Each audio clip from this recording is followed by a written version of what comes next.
So what I'm going to do is take one of these new gaskets plus the old one. And the new gasket here is 15,000. So if I was at 0 and I add 15, hopefully I'll be somewhere between 3 and 20. So let's give it a shot. Alright, let's see where we're at now. I'll tighten this sucker up.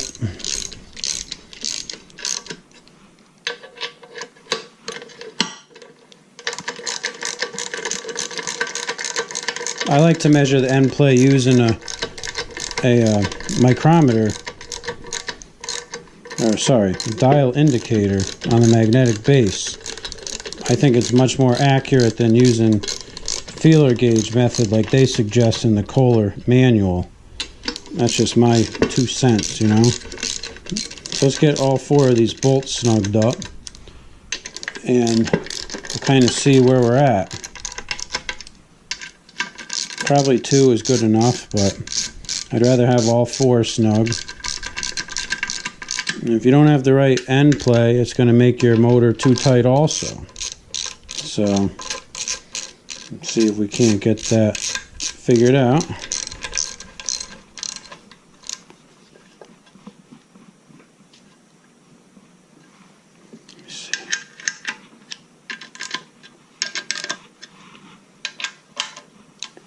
Let's see.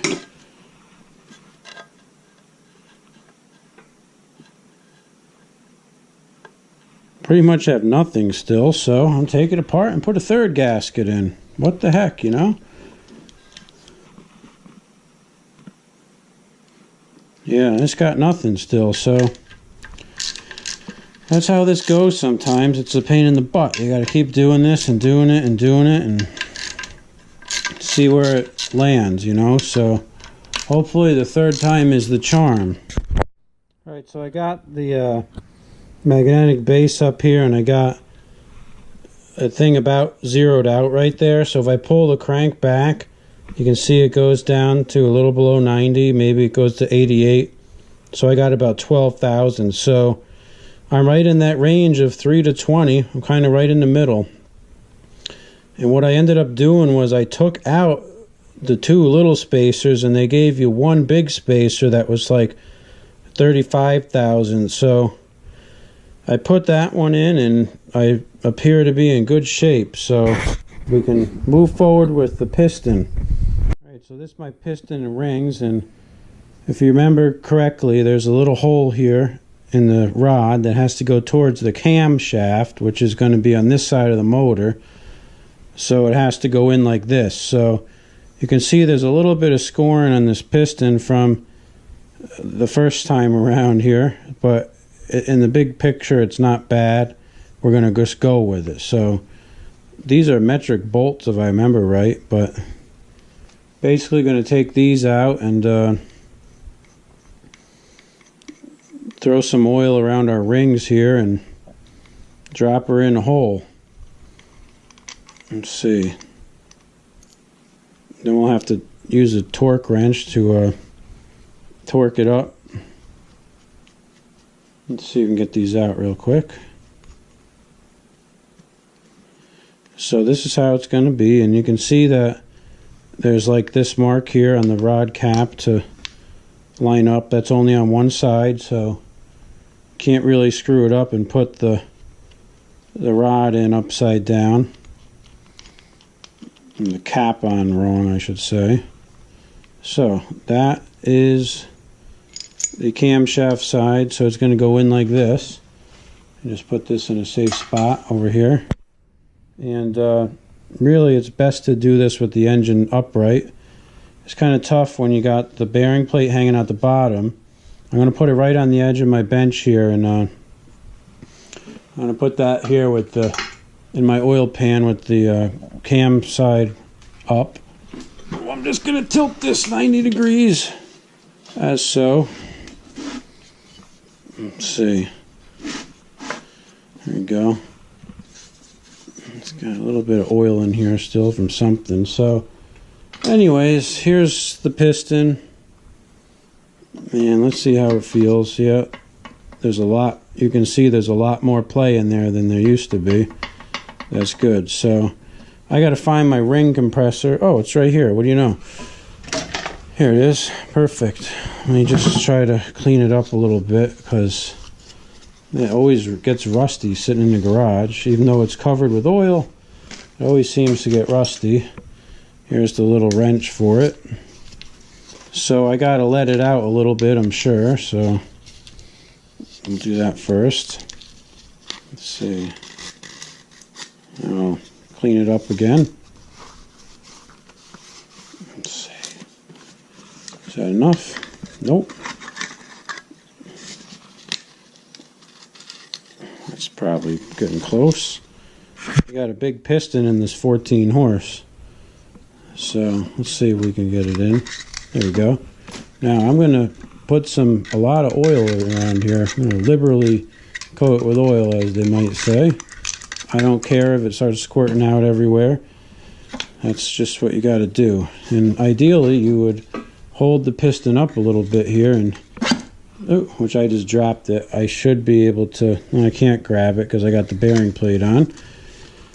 Let me just try it this way here. Just take it right out. And move you up here a little bit. And just tighten this down a little bit. There, now I can start putting it in. So you want this to be pretty tight. Just take the bottom of your hammer. Bang, bang, bang, bang, bang, bang, bang. It's in. Okay? You don't want to go down too deep because you don't want to hit that against the bottom of the you don't want to whack it on the crankshaft. So at this point we'll tip the engine back up again. Oh man, this fucker's heavy. Okay, and now I can guide it right in, which it's right in the right spot. So what I'm going to do now is oil the shit out of this. And I'm actually going to put some oil on the crank pin here too, which you can't see from this shot, but I'm going to oil that up good. Okay, we want everything to be lubed. We don't want any kind of dryness when we go to start this thing, or we're going to have some issues in life that we don't need. So yeah, I got this oiled good. We got our hole here to go towards the crank or the camshaft side. So we will install our dipper.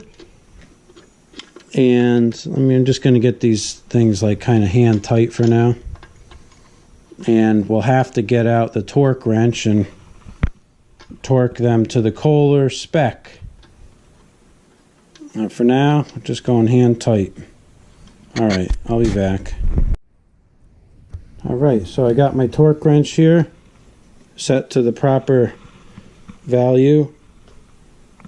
And we're going to torque these suckers.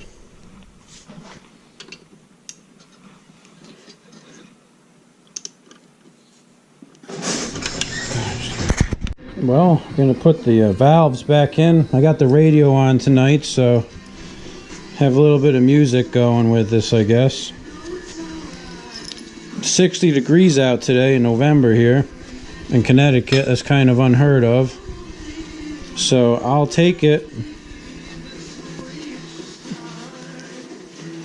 Some of you guys commented about the cleanliness of my engine assembly area here. Well, there's nothing I can do about it. It's the only space I got, and I'm trying to clean up the garage here, but problem is that I have all these half-done projects sitting around, and hopefully if I can finish these projects, this will allow me to have a clean workspace. But I'm not holding my breath. I'm supposed to clean this garage by December 31st, according to my wife. So we'll see how that goes. I'm trying to put the valve springs in here. Let's see.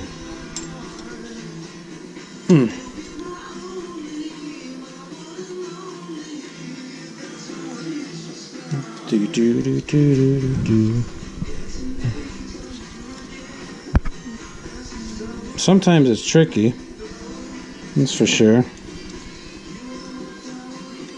There we go.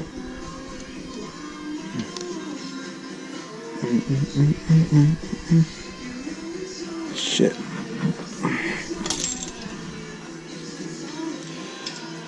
Oh yes, the valve springs are the funnest part. Actually, trying to get the retainers on them is the fun part. Putting the springs themselves in isn't necessarily so bad.